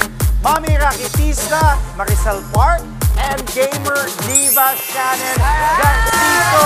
Good morning, mga kapatid! Magang kwentahan! Marisol and Shannon, what does it feel or how does it feel like being part of the semi-finalists? Kasi big deal yan. Yes. Sige, go. Sige ako. Sobrang nakaka-excite po kasi knowing the fact na kami po yung unang nakapasok, sobrang, alam mo yun, sobrang blessed sa feeling. Yun, thankful. Yes, of course, unang-una sa lahat, thank you Lord kasi nakapasok tayo kasi po dito sa Pilipinas. Ako, napakarami pong magagaling na Totoo singers. yan. Ang hirap That's pong right. makapasok sa mga ganitong klaseng shows. So thank you Lord po, of course. And syempre po, nakaka-pressure po kasi po kami po yung nauna. Nakaka-pressure po, parang lahat ng pressure ay nasa atin. Joke lang. Pakwento naman kami nung naging journey ninyo. Diba, dito sa Singaling, yung highlight nung journey ninyo and yung challenges. Definitely yung mga disiplina po sa sarili kasi syempre marami pong dapat bawal tayo mag-sweets, kailangan na kompleto sa tulog para kondisyon yung boses. Wala dito sa tatlong to yung singer. Kulang sa tulog. Kulang sa tulog. Wala na. Talo tayo doon. Alam na natin yan. Oo. Kayo po. Sa akin naman po, syempre po, during yung competition po, magkakasama po kasi kami ng mga contestants. So, isa po sa mga parang, nagkakaroon po ako ng sepangs, hindi ko po alam kung ako lang. Kasi po parang pag may nawawala sa group, parang medyo masakit din po. Mabigat. And yes, yun po yung parang medyo masakit para sa akin. Isa sa mga importante din kasi yung anak mo, yung nagbibigay sa'yo ng lakas loob. Gaano ka-importante yun na syempre na ma-inspire mo sa bawat pagkanta mo sa iba't ibang kompetisyon na nandun yung anak mo na alam mong sinusuportahan ka all the way? Sa akin po, napaka-importante na nakikita niyo po kung paano po ako lumalaban sa buhay. Hindi lang po sa kompetisyon, kundi para po sa buhay at of course sa pagpapalaki po sa kanya. Gusto What's ko the po. name of your baby? Zion! Zion! How old na si Zion? How old na? 10 na po siya. Zion, good morning. Ayun na. Uy, totoo yun, agree ako doon na kailangan our children also get to see, we lead by example na pwedeng mangarap, na kahit magulang ka na, pwede ka pa rin talaga mag-create ng sarili mong path. Ang ganda. Sorry, nakikita ko kasi na parang may tattoo. Wag po kayo mag-alala. Ito po, hindi totoong tattoo. Naglalaro kasi kami ng mga bata. Alam niyo, naalala ko eh. Kasi sabi niya sabi ko, ano ba yun? May tattoo pala. Rocket ship. Diba? Ikaw din ba nagaganito ka sa anak mo? Opo, nagigising na lang po ako. Puro tattoo na rin ako. Or may mga drawing na tayo sa katawan natin. Si Shannon naman, kung si Maricel, yung anak niya, si Shannon, ang pinanguhugutan mo is your papa. Anong pangalan ng iyong ama? Edmar po. Edmar, Tatay Edmar, good morning po. Good morning po ha. Maraming salamat. I'm sure proud na proud ka po sa inyong anak. Ano naman yung naging reaction mo at reaction niya ni Papa Edmar nung nalaman niya na... Papa ka? Papa, makikikain po ako sa inyo mamaya. Hindi, nung nalaman siyempre ni Tatay Edmar na yung anak ko, semi-finalist sa Singaling. Ayun, sabi po ni Mama sa akin, sikreto po umiyak yung dad ko. Kasi hindi pa siya Hindi po. Parang secretive po siya na tao. I think yung generation nila, no, medyo parang mapagtago pa ng... Mapagtago naman, hindi naman pataf. Parang mapagtago. Mapagtago ng emotions. Hindi sanay lang na nagpapakita sa pamilya. Totoo yun. Umiiyak. Ito kanina ha. Ano yan? Ba't nakalagay segue to sample? Akala ko ikaw ang magsasama. Huwag ka mag-alala. Huwag ka mag-alala, hindi ako magpapasample. Ang nakasulat kasi segue to sample, Angela. Hindi ako magpapasample ngayon. Joke lang. Kanina narinig ko natin yung duet ninyo, yung version nyo po ng pagkanta. At syempre, hindi namin papalampasin ang hindi natin marinig. Yung individually, di ba? Yes. Ang inyong pagkanta. Okay. Take it away. Sino mauna? Ikaw naman, ate. Ako na gusto mo. Siguro Ayan, siguro kantahin ko na lang po yung song ko para sa aking anak ko. Ayan. You were my voice when I was weak. You were my voice when I couldn't speak. You were my eyes when I couldn't see. You saw the best that was in me. Lifted me up when I was weak. You gave me faith 'cause you believe I'm everything I am because you love me. Yun! Okay. Sana naman. Next. Ayan naman po, ang song na to ay para sa dad ko. In love with this one's for you. Diba? Can't stop me from believing that my love will see you through. Thanks to you.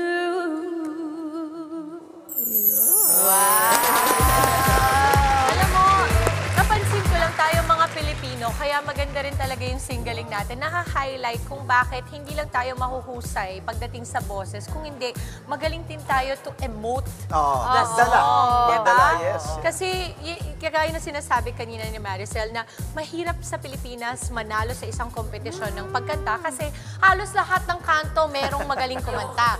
Diyan nagkakaalaman na lang kung para kanino mo inaalay ang journey mo at ang boses mo. So, ang ganda. Bakit napili mo yung song na Because You Love Me? Para kay Zion. Siguro po yung lyrics talaga mismo, Mama Dims, talaga nararamdaman ko at ganito pala talaga maging ina. Totoo yun? Halos lahat ng gagawin mo. First, of course, glory para kay Lord. And pangalawa talaga, anak talaga agad. Totoo yun. Changes you talaga. Changes you. Shannon, naman. Yung thanks to you naman po kasi I'm super thankful sa dad ko for everything that he's done for me and my siblings. Ang galing makita, no? Kasi on a perspective ng magulang at dito naman perspective ng anak. Ang ganda. Okay, sa darating na Mayo, hindi ko masabi yung 18 sa Tagalog. Bayan? 18. Sorry po. Mayo 18. Hindi. Spanish yun Spanish. 18? Spanish daw yun. Mayo ika-18. Yun! 18. May 18 na lang. Mapapanood na po ang Celebrity Edition ng Singaling. Nako, meron akong mga nakitang pasilip. Kung sino-sino dyan, ano ba yung nilulook forward ninyo sa mga magpa-perform dito? Yun sa akin po, nakita ko po sa teaser kahapon, andun po yung idol kong si CJ Opiaza, kaya I'm definitely looking forward for that. Ako naman siguro mas matinding puksaan po ito sa tingin ko. Nakakatakot yung kantaan, pero puksaan. Opo. Sa inyo, syempre. Yes, of course.